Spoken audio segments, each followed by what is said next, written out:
All right, so this is for everyone that's been asking me about what I do before I train, stretching, warm up. So we don't really do static stretching before training.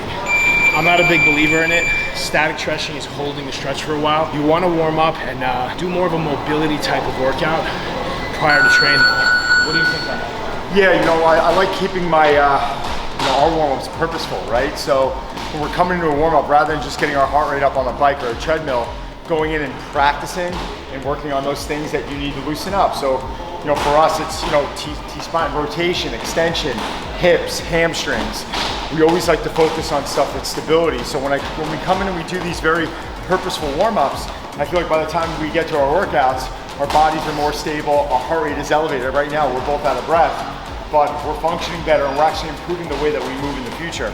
And that's why I think it's very important to go about that was definitely not easy. It was taxing, worked up a little bit of sweat. I'm warmer, out of breath. Yeah. But it opens everything up for me. If I have an ache or a pain or if I'm tight somewhere, it'll let me know before I get into a heavy hack squat or a heavy leg press. So I'm a big believer in warming up before you train, but I love doing mobility. Do not static stretch for long periods of time before you train, because a stretch muscle is an elongated, relaxed muscle. When you train, you shorten and tighten the muscle. So you don't want to relax muscle before you get under a heavy weight. If you guys want to spend some time after training, 10 to 20 minutes of stretch, that's the best time in my opinion. Your body's warm and it's pliable. But before training, we've been doing this. Don has been putting me through mobility on every workout, upper body, lower body workouts. We come back here, we do about 5-10 minutes. Yeah, it's not a lot. If that, of mobility, and then we jump into our workout. Yeah. What else do we have? Let's go into one T-spine extension, and then let's just repeat that one more time, and we're good. Go into our cat dog, so right now, lower back, mid back, upper back, neck, pushing away from the floor. This is an area on me that always gets stuck, is that mid to upper back. So always try to work on it, all that sitting that we do or driving or computer work. I find that when we start loosening this up, then our shoulders and our hips just become more functional.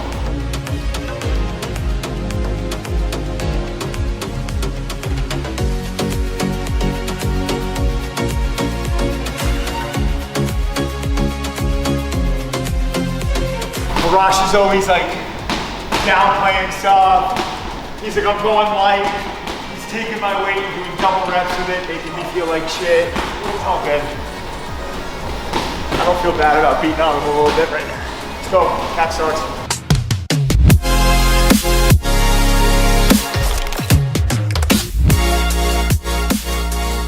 All right, so that's 4 movements. We did 2 rounds. Yeah, two rounds there. And worked up a sweat. I'm hot, out of breath, so got the job done. We're throwing in a lot of variability. So our training has been very, very basic. Don and I have been training together for now about a month, 3-4 weeks. Yeah. A magic 3 or 4 weeks. He's helping me work through a lot of my injuries, build some stability, do this mobility, and I'm helping him get jacked. He just did the cover of Muscle and Fitness a couple days ago, so he's been in diet, getting shredded mode. Show him your abs. I mean, this is after eating like, how many thousand calories are you up to? I'm about 4,000. So he was in a deficit, a couple hundred calories, now he's a couple hundred calories in a surplus. Yeah.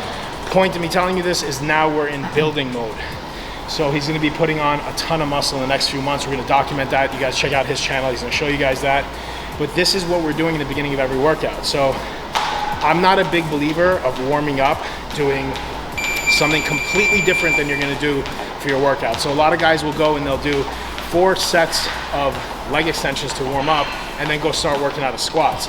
If you're gonna train and do squats or hack squats, you should warm up with that exercise. Now, the mobility is a great way to get yourself into a warmer state, get your body moving, open up your joints. For us, we just opened up our hips and we loosened everything up.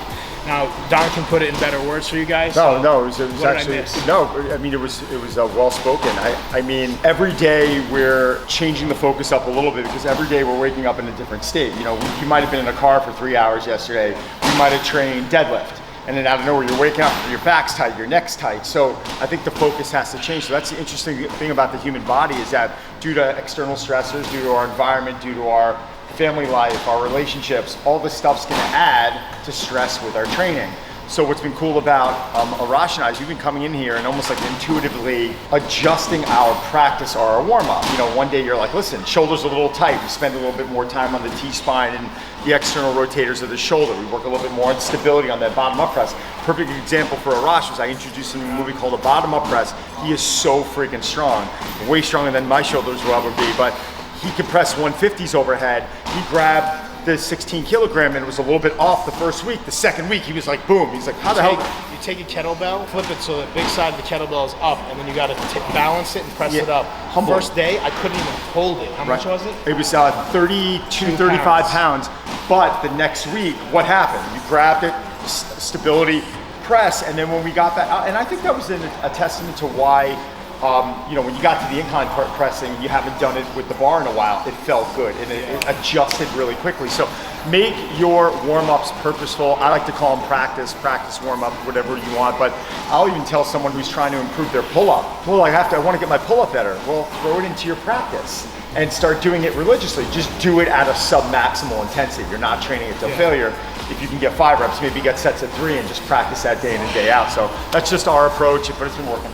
And listen, I'm not gonna lie, I wanted to strangle him doing that just now. It's not fun, I don't enjoy it, I'm not gonna bullshit you guys, but not only will it help me not get injured and help me have a better workout, but it's getting me stronger. And I know that sounds crazy, something like that, or the bottom up with 30 pounds getting me stronger, but when your stabilizer muscles are stronger, you're gonna press more, you're gonna be stronger in your presses. If you build your rotator cuff, and you do exercise to strengthen your rotator cuff, you're gonna prevent injury, but you're also gonna have more power in your strength. Right. So, to answer the question, stretching before, after training, it's after training, do your mobility, follow this type of routine, and we'll share a lot more with you guys in the coming workouts, in the coming weeks. We're gonna be filming on a weekly basis. So we'll share some upper body mobility within the next week or two, you guys. Stay tuned.